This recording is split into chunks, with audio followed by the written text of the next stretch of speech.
కేంద్ర ప్రభుత్వంతో ప్రత్యేకంగా మీతో మా అనుబంధం పార్టీలకు రాజకీయాలకు అతీతం.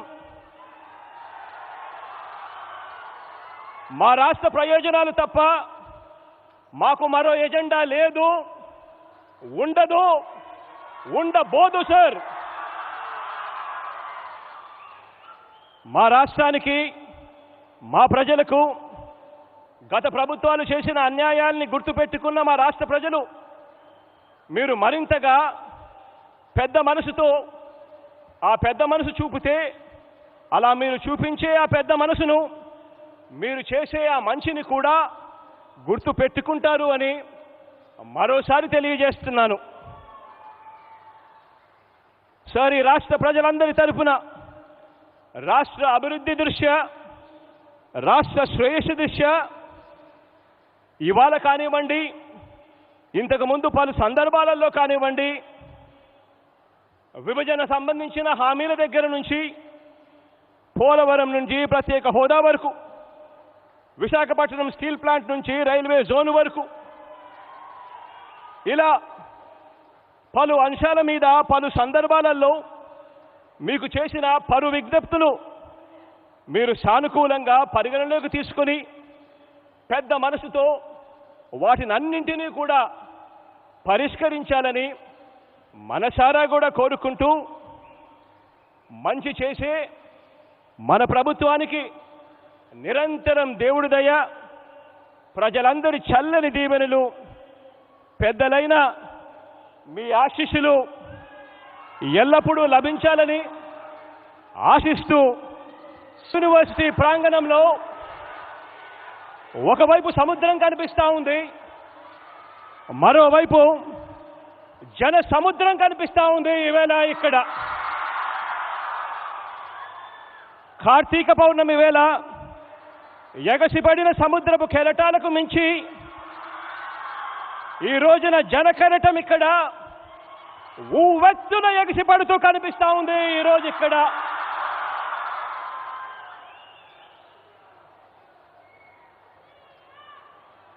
ఇక్కడికి వచ్చిన ఈ జనాంగాన్ని చూస్తూ ఉంటే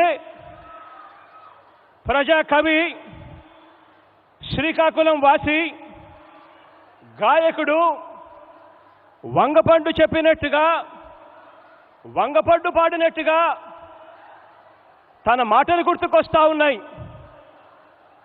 ఏం పిల్లడో, వెళ్దాం వస్తావా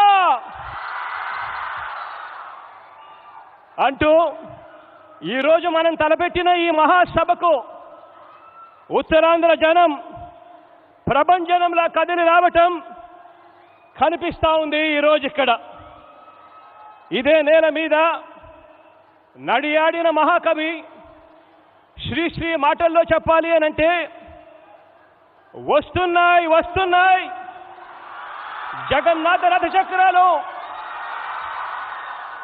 అంటూ కదిలి వస్తూ కనిపించే లక్షల జన సందోహం ఈరోజు మన ఎదుట ఇక్కడ కనిపిస్తూ ఉన్నాయి. ఈరోజు దేశమంటే మట్టి కాదోయ్, దేశమంటే మనుషులోయ్ అన్న మన విజయనగరం వాసి మహాకవి గురుజాడ మాటలు మనందరికీ కూడా కర్తవ్య బోధ చేస్తున్నాయి. ప్రజల అభిమానంతో పాటు వారి ఆకాంక్షలకు ఈ జనం, ఇక్కడికి వచ్చిన ఈ జనసాగరం అద్దం పడుతూ ఉంది. దాదాపుగా 10,742 కోట్ల రూపాయలు ఖర్చయ్యే అభివృద్ధి కార్యక్రమాలకు గౌరవ ప్రధానమంత్రి శ్రీ నరేంద్ర మోడీ గారు తన చేతుల మీదుగా శంకుస్థాపనలు, ప్రారంభోత్సవాలు చేస్తున్నందుకు ఈ అశేష జనవాహిని తరపున, రాష్ట్ర ప్రజలందరి తరపున నిండు మనసుతో కృతజ్ఞతలు తెలుపుకుంటా ఉన్నాను శ్రీ నరేంద్ర మోడీ గారికి. సార్, ప్రజల ప్రభుత్వంగా గడిచిన 3.5 సంవత్సరాలలో ఈ రాష్ట్రంలో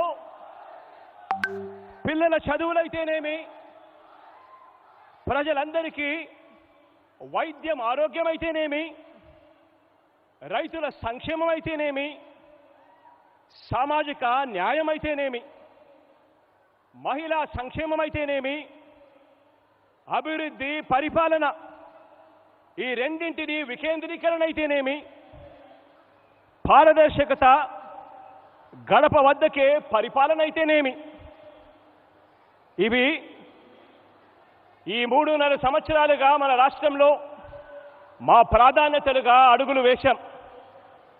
సార్, ఒక రాష్ట్రంగా ఆంధ్రప్రదేశ్ నిలదొక్కుకోవడము అని అంటే ఈ రాష్ట్రంలోని ప్రతి గ్రామము, ప్రతి ఇంట, ప్రతి ఒక్క కుటుంబం నిలదొక్కుకోవడం అని నమ్మి ఇంటింట ఆత్మవిశ్వాసాన్ని నింపడానికి మా ఆర్థిక వనరుల్లో ప్రతి రూపాయి కూడా సద్వినియోగం చేశాం సార్. ఒక రాష్ట్ర ప్రభుత్వంగా మా శక్తి మేరకు మేము చేస్తున్న ప్రయత్నాలకు పెద్దలు, సహృదయులు అయిన మీరు మీ సహాయ సహకారాలు మరింతగా అందించి మమ్మల్ని ఆశీర్వదించాలని ఈ సభాముఖంగా ప్రధానమంత్రి గారిని కోరుతా ఉన్నాను.